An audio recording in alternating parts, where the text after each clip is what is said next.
My name is Hannah Ferguson, and in this video I will be playing the role of the nurse. My name is Sarah Gay, and I will be playing an ethicist in this video. My name is Savannah Dean, and I'm also an ethicist. My name is Jasmine Trotter, and I'm a discharge planner. My name is Isabella Glenn, and I'm a discharge planner as well. My name is Lauren Wetzel, and I will be playing the social worker. My name is Skylar Shepard, and I'll be playing the role as the physician. Hello everybody, I'm glad you guys could come and meet with me today. I have a patient for us to discuss Abigail Pierce. She's a 26-year-old female in the oncology unit. She was admitted 1 year ago by Dr. Shepard for kidney cancer. She came back 6 weeks ago after her last PET scan. It showed metastasis to her liver and bowel. She previously received chemo and radiation that failed. Over the past 6 weeks, her blood pressure and respiratory rate has begun to steadily drop a little bit. So I think it's a good idea for us to start discussing with her all of her options, including advanced directives and palliative care. I agree. I believe we do need to start educating her on end-of-life care, advanced directives, DNR, just to make sure she really understands what we're offering her, to make sure that is what she wants. When Ms. Pierce was first admitted and diagnosed, her and I sat down and we filled out a physician's order for life-sustaining treatment. I think that's a good start of her advanced directive, because I believe she really liked having that. So we'll have more of a positive outcome with the advanced directive education with her, I believe. I am going to explain the different options a patient can consider on their end-of-life planning and the descriptions of each. A DDNR is a durable do not resuscitate order, which requires a patient to only have comfort measures in place for their care and does not want to be resuscitated during a cardiac or respiratory arrest. These orders are not only followed in hospitals, but in nursing homes and other institutions too. Advanced directives are a set of instructions a patient prepares in advance of ill health that determines their healthcare wishes. Living will is one type of advanced directive that becomes effective when the person is terminally ill. 5 wishes is a legal advanced directive that contains a set of wishes on how a patient wants to be cared for at the end of their life. It is one of the most popular living wills in America. POLST is physician's orders for life-sustaining treatment, and it is a form that is different from an advanced directive and consists of medical orders that applies to a limited population of patients and addresses a limited number of medical decisions. And lastly, a durable power of attorney is a legal document that patients can use to give someone permission to make medical decisions for them if they are unable to make decisions for themselves. And as we're going forward with this case, guys, I'm just kind of here to remind you of kind of like the ethics that we need to follow, especially in a case like this. We had a recent incident about a year ago now with a patient who was successfully coded, and she actually had a DNR in place, and we were able to revive her, but it's, I'm sure as you guys are aware, unethical of us to have coded her when her wishes were not that. So going forward with this case, it's I want to remind you guys of the ethics of nursing that include autonomy. You guys know these are all her decisions, and we need to respect those. Please don't coerce or anything like that, or push her in one way. Please work for the benefit of her with beneficence and justice. Please be fair to what she wants and what she's asking. Veracity, please tell the truth. She knows that she's going downhill. If things begin to continue to deteriorate, please be truthful with that. Fidelity, any kind of promises you guys keep her and keeping her comfortable or whatever, please keep those promises, do your best. Non-maleficence, please don't do any harm, which I'm sure you guys won't. Confidentiality, you guys are well aware of. Utility, we're trying to do the best good for the greatest amount in this situation. And accountability, you guys all know your scope of practice, as I'm sure, so please be accountable for that. And lastly, you guys know that with the hospital's like goals and stuff like that, we're trying to increase the amount of advanced directives and all that good stuff, and I think that this is a really good case for that. So you guys are aware of the Self-Determination Act of 1991. It's an act that was put in place so that patients do have the right to accept or decline treatment. And it is also our mandatory responsibility that we put in their chart whether they have a DNR or advanced directives or whether they do not. And it is also mandatory for us to educate on all of those options that Savannah just gave you. So as we go forward with this case, please keep this stuff in mind. And if you have any issues, you can always welcome to come and ask me about it. Today I will be going to talk to Mrs. Pierce. We're going to discuss her end-of-life options such as hospice and palliative care, as well as her wishes going forward and how she wants to deal with all this. I will make sure to correspond with discharge planning so that we can follow up with her after she leaves the hospital.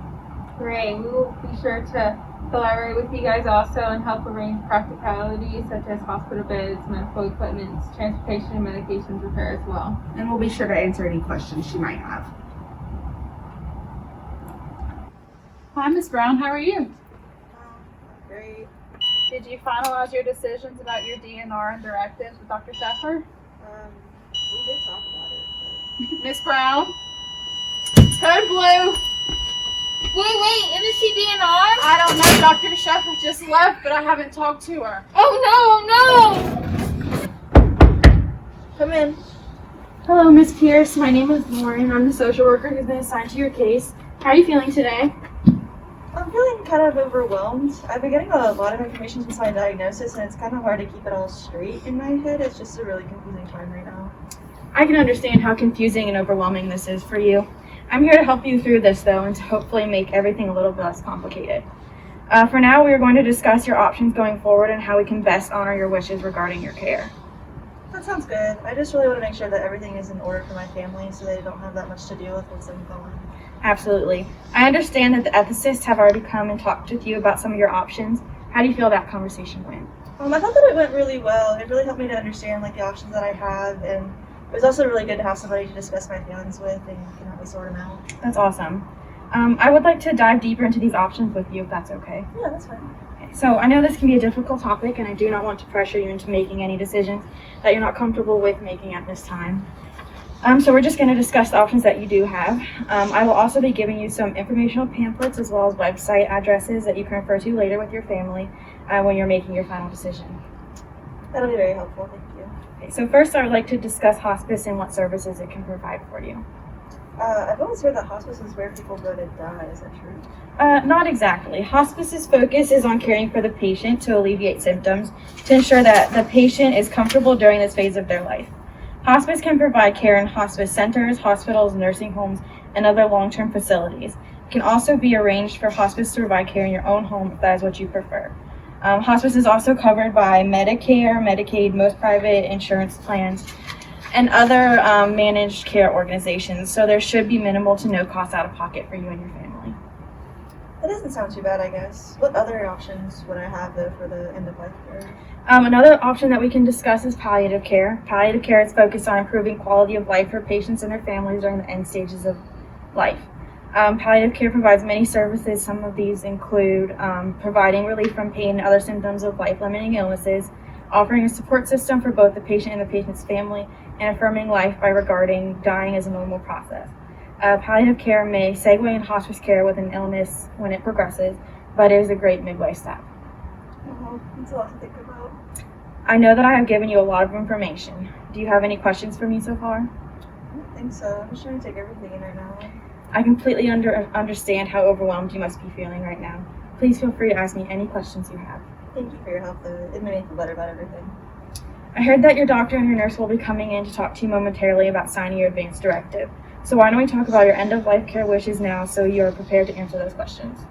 What does that mean exactly? End-of-life care is the assessments and interventions that your medical team will provide to assist you and your family as you approach end of life. This basically means what measures, if any, do you want to sustain your life when the time comes.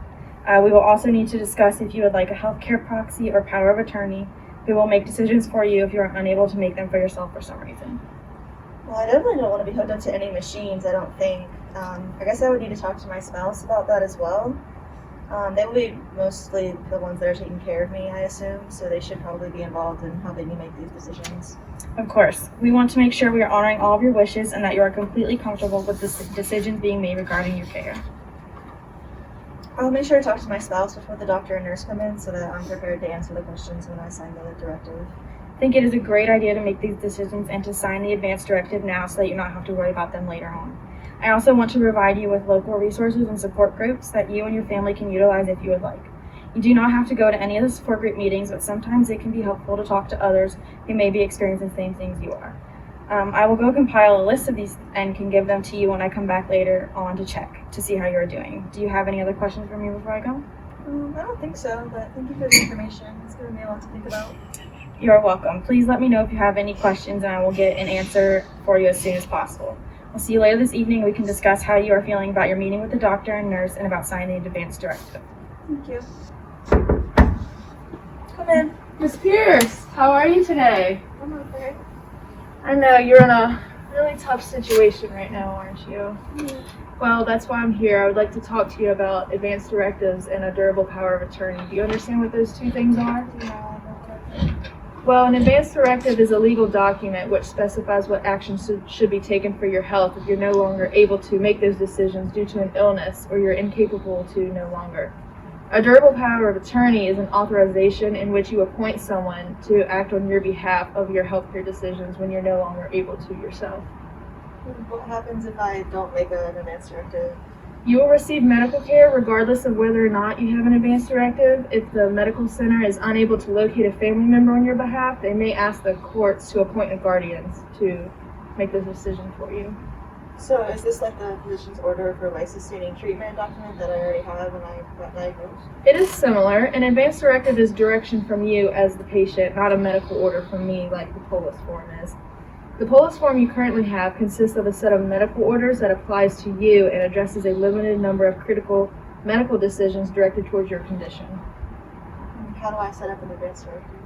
You will get the advance directive and medical power of attorney forms. You will fill them out with your personal request, and then the forms will need to have a witness per the state's request. You can give copies to your family, doctors, and health agents. Does this make sense? Yeah, it does. Hold on. Can I set one up? Yes, you can. I will have someone in here to help you with the forms and answer any questions you have. Just call me if you have any questions in particular to me, okay? Thank you. Awesome. Hi, Miss Pierce. How are you doing?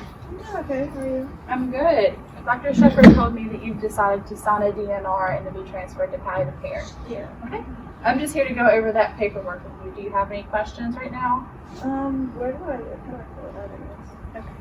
So right here, this is where you would state that you are being transferred to palliative care. So this means that you'll only have comfort measures. Okay. Okay? Come in. Good morning, Miss Pierce. How are you? Good, how are you? Good. So I saw that you filled out an advance directive. Just wanted to come in and see if you felt comfortable with how that played out. Yeah, I filled out the form. I guess that means that you just give up me now, and that's what happens when you start talking about dying, right? So it's actually a common misconception. So an advance directive is just a way of making sure that we know your wishes.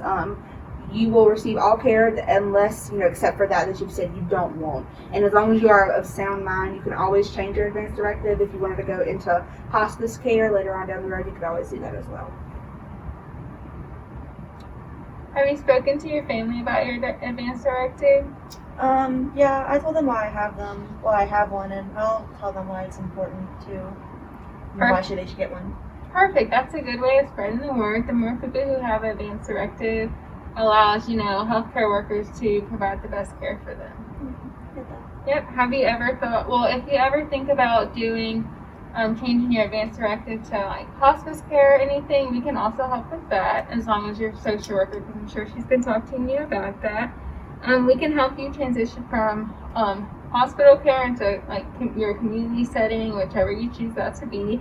We'll help you arrange practicalities like get you a hospital bed or certain medications and transportations that you may need. And we also will help kind of like train your family, like inform your family about, your deteriorating symptoms, like maybe not eating as much, not using the bathroom and stuff like that. But I know it's overwhelming right now, but if you have any concerns, we're here to help you as well as your social worker. Thank you. Have a good one. Ms. Pierce, this is Jasmine, Savannah. They're also a part of your follow-up care team. Guys, this is her spouse and little Johnny Pierce. We just all came to check up on you and see how you're doing ever since you decided to fill out an advance directive. It's been really good. I'm glad that we started early, and it kind of relieved a lot of stress for me, and I'm glad that we were able to fill it out and get everything taken care of, and it'll take a lot of stress off of things when I start going downhill. And I'm glad that she's educated about what to expect, and we can take care of things in that way. And my family has also gone ahead and gotten some advance directives for themselves, so it's been good. Spouse, how do you feel about the advance directive? I'm glad that we're prepared. you know, it's obviously hard for everybody right now, but at least we have made decisions. That's great to hear. I'm one of the ethicists of the hospital, and I just wanted to get your feedback to see if the hospital can do anything, like change anything to make the process any better for you. I think the process has been really good. I guess the only thing I would really say is that like maybe involving family sooner, because I kind of struggled. Like I had to have those conversations with her, and it was kind of hard. So I guess in the future maybe just involve the family sooner. Yes, we'll definitely keep that in mind. It's really great feedback. Thank you. And here is a list of resources and contact information if you want to contact me as the discharge planner or the social worker or any of the healthcare staff that was involved in your care. There's their resources or your contact information and resources. Okay, perfect. Thank you. Thank you. You're welcome. Okay, guys, I'm glad you guys could meet with me again. Abigail was really happy that we discussed her options with her. She did decide to transition to palliative care. So from here on out, she will only be receiving comfort measures. Down the road, if she decides to switch to hospice care, we can discuss that with her as well. She also did decide that she wanted a DNR. So if you see anybody on her care team that hasn't been around the past couple of hours to discuss that with us, please let them know that that is now in order and is in her chart if she was to arrest. I agree. I believe the education on the advanced directive with Ms. Pierce went extremely well. Just a few more things for future reference with our patients. I think we need to have continued discussions about their care goals upon admission, just so they have an idea of what they would want to do when the time comes for an advanced directive. So they already have goals set in place. Another thing, instead of the hospital sending out forms for advanced directives, sometimes they may get lost, thrown away, or they don't know how to fill them out. I think we need to have more face-to-face contact with them, so then they're able to ask questions and someone can help them fill it out. So that will also increase the rate of advanced directives and have more of a positive outcome for the patient.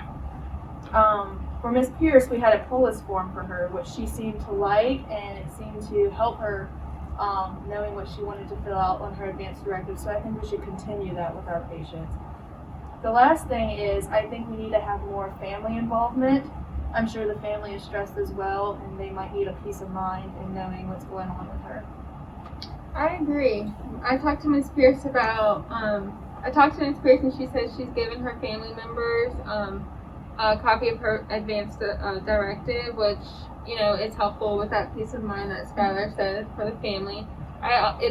She also stated to me that her family is also interested in filling out and completing an advanced directive also, which, you know, helps increase the amount of people who have one, which, you know, helps for better outcomes.